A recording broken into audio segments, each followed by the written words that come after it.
Christopher, briefly describe your professional career before doing the PMC. So I've been practicing solicitor for 9 years. Throughout that 9 years, I've worked predominantly in corporate and commercial.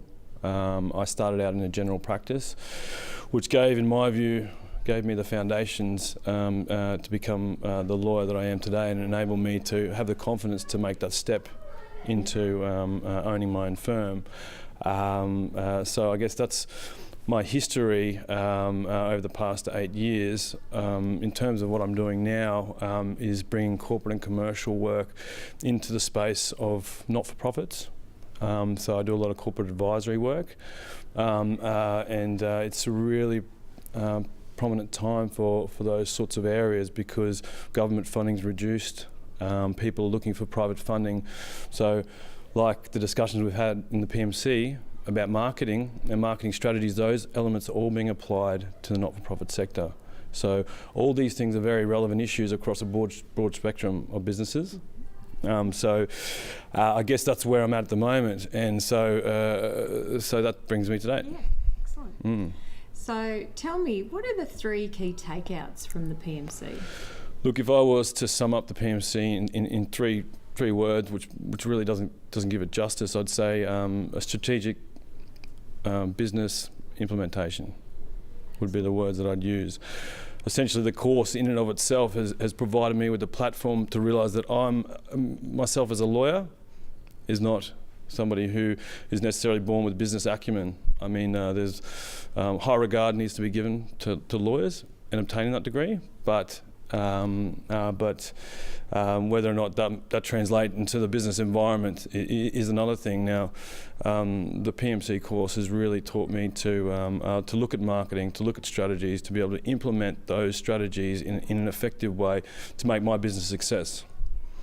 The PMC doesn't create a situation where they say that you can't do it. It's more of a situation where here's some tools to make you do it more effectively.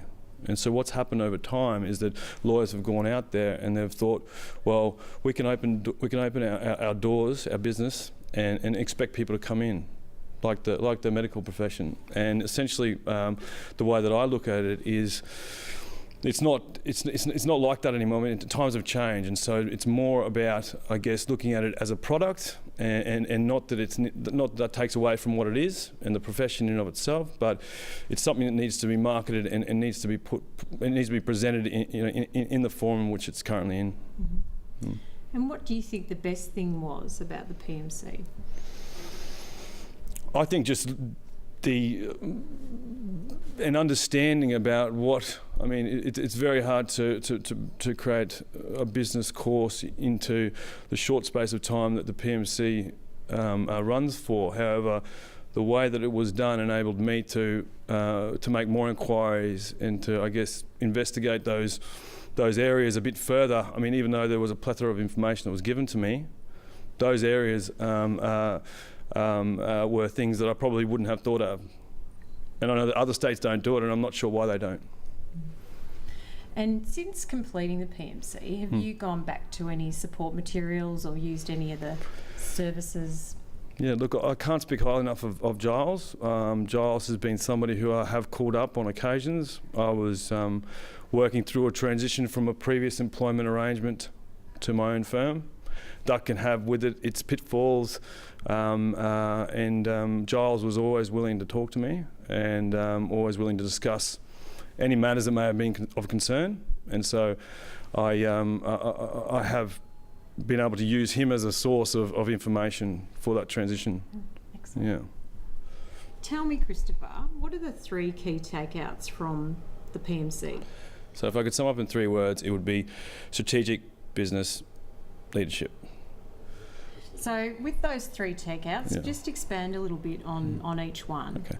So I guess by virtue of my now chosen area of focus being not-for-profits, it's very crucial that somebody who can implement business strategies. That's the most important thing. If you have somebody who can do that, then that is, that is the key to making a business a success.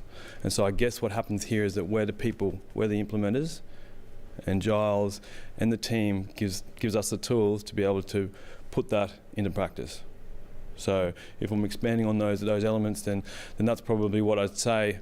Now, if you wanted to cut back to, because I said leadership, in terms of leadership, I mean, it's, if you want to grow a business, we don't go into this to be in a position where we want to be I didn't anyway, to be a sole practitioner. I looked to this being a long-term venture. Ultimately, that involves employing people, that involves being a role model, being out there and being seen as part of the Law Society for Queensland, as part of the PMC course, but being leaders in that space. And so that's where leadership, in my view, comes in.